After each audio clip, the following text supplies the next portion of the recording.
ഇന്ന് അമ്മ മരിച്ചിട്ട് 41 ദിവസമായി. അമ്പലത്തിൽ പോയി ബലിയൊക്കെ ഇട്ട് വന്നു. ഇനി ഈ വർഷം ചെയ്തു തീർക്കാനുള്ള എല്ലാ ചടങ്ങുകളും തീർന്നു. അമ്മയില്ലാത്ത ഈ ഒരു മാസം എങ്ങനെയുണ്ടെന്ന് ഞാൻ പറയാം. ചിലപ്പോൾ നിങ്ങൾക്ക് എല്ലാവർക്കും റിലേറ്റ് ചെയ്യാൻ പറ്റുമായിരിക്കാം. പണ്ടത്തെ പോലെ 10-12 തവണ ഒരു ദിവസം എന്നെ വിളിക്കാനിപ്പോൾ ആരുമില്ല. അമ്മയുണ്ടായിരുന്നെങ്കിൽ വിളിക്കുമായിരുന്നു, അല്ലെങ്കിൽ ഒരു 100,000 വോയിസ് മെസ്സേജ് ഇടുമായിരുന്നു. പിന്നെ ഞാനൊന്ന് തുമ്മിയാൽ അയ്യോ ഡോക്ടറെ കാണിക്കണ്ടേ എന്ന് ചോദിക്കുന്ന ഒരാൾ അമ്മ. അമ്മയെ വയ്യ, നടുവേദന എന്ന് പറഞ്ഞാൽ വണ്ണം കുറയ്ക്കുക, അല്ലെങ്കിൽ എക്സസൈസ് ചെയ്യുക, അല്ലെങ്കിൽ ഫുഡ് കൺട്രോൾ ചെയ്യുക എന്ന് ആൾക്കാർ പറയുമ്പോൾ അയ്യോ നിനക്കെന്തോ പ്രശ്നമുണ്ടല്ല, നിൻ്റെ എല്ലിന് എന്തെങ്കിലും പറ്റുമോ, നിനക്കെന്തൊരു ക്ഷീണമാണ് എന്ന് ചോദിക്കാൻ ഒരാളെ ഉണ്ടായിരുന്നുള്ളൂ, അമ്മ. ഇന്നില്ല.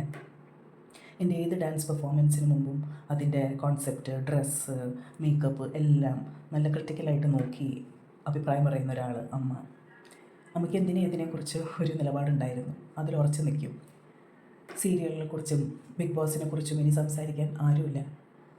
കുറച്ച് കുശുമ്പും കുന്നായ്മയും ഗോസിപ്പൊക്കെ പറയാൻ, അതായത് ഹെൽത്തി ഗോസിപ്പ്, ആരും ഉപദ്രവിക്കാത്ത ഗോസിപ്പ് പറയാൻ ഇപ്പോൾ ആരുമില്ല. രണ്ട് കുടുംബങ്ങളിലും, അച്ഛൻ്റെ അമ്മയുടെ കുടുംബങ്ങളിൽ നടക്കുന്ന ചെറിയ ചെറിയ വിശേഷങ്ങളും പരിഭവങ്ങളും ഞാനറിയാത്ത കാര്യങ്ങളും കസിൻസിൻ്റെ വിശേഷങ്ങളൊക്കെ ഇനി പറഞ്ഞു തരാൻ ആരുമില്ല. ആകെ ബാക്കിയുള്ളത് അമ്മ ഉപയോഗിച്ചിരുന്ന കുറച്ച് ഡ്രസ്സസ്, അമ്മ അടുക്കി വെച്ച സാരികൾ, അമ്മയുടെ മരുന്നുകൾ, അമ്മ ഉപയോഗിച്ച വീൽ ചെയർ, കുഴമ്പ്, അമ്മയുടെ മണം തോന്നിക്കുന്ന 2-3 വസ്തുക്കൾ, അത്രേ ഉള്ളൂ. ഒരു പാരൻറ്റിനെ നഷ്ടപ്പെടുന്നത് വല്ലാത്തൊരു ഫീലിംഗാണ്. അതൊരു വലിയ വോയിഡാണ്. നമ്മളൊരിക്കലും ഹീൽ ചെയ്യില്ല. ഈ ഭൂമിയിൽ നമ്മൾ ഏറ്റവും അധികം സ്നേഹിച്ചിരുന്ന വ്യക്തികളാണ് അവർ.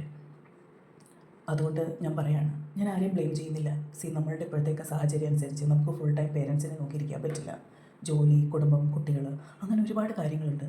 പക്ഷെ ഞാൻ നിങ്ങളോട് പറയാണ്, ഇടയ്ക്കൊക്കെ ഒന്ന് ആ ഫോൺ എടുത്ത്, നിങ്ങളുടെ തിരക്ക് പിടിച്ച ജോലിയിൽ ആ ഫോൺ എടുത്ത് ഒരു റീൽ കാണുന്ന സമയത്ത് വിളിച്ച് അച്ഛാ അമ്മേ സുഖമാണോ, അമ്മേ എന്തെടുക്കണേ, അല്ലെങ്കിൽ നിങ്ങൾ അവരോട് സംസാരിച്ച് സ്പീക്കറിലിട്ട് നിങ്ങളുടെ പണിയെടുക്കുക.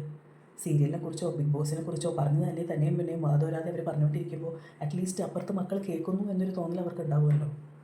വല്ലപ്പോഴും പോയി അവരുടെ കൂടെ ഒരു ചായ കുടിക്കുക, എന്തെങ്കിലും ഒരു കടി വാങ്ങിച്ചു കൊടുക്കുക. ഇതൊക്കെ മതി, അവർക്കതൊക്കെ മതി. അവസാനം എന്നെപ്പോലെ അമ്മ ഉപയോഗിച്ച കുറേ സാധനങ്ങളും അമ്മയുടെ പേഴ്സും കുറേ ഓർമ്മകളും ഫോട്ടോ ആയിട്ടൊക്കെ ഇങ്ങനെ ഇരിക്കുമ്പോൾ നമുക്ക് കുറ്റബോധം എന്ന് പറഞ്ഞൊന്നും തോന്നരുതല്ലോ. അതുകൊണ്ട് പറയാം കേട്ടോ, ടൈം കിട്ടുമ്പോഴൊക്കെ അവരൊന്ന് ശ്രദ്ധിക്കുക. കാരണം അവർ പ്രായമായിക്കൊണ്ടിരിക്കുക. കുറേ നാൾ കഴിഞ്ഞ് അവർ കൂടെ ഉണ്ടാവില്ല.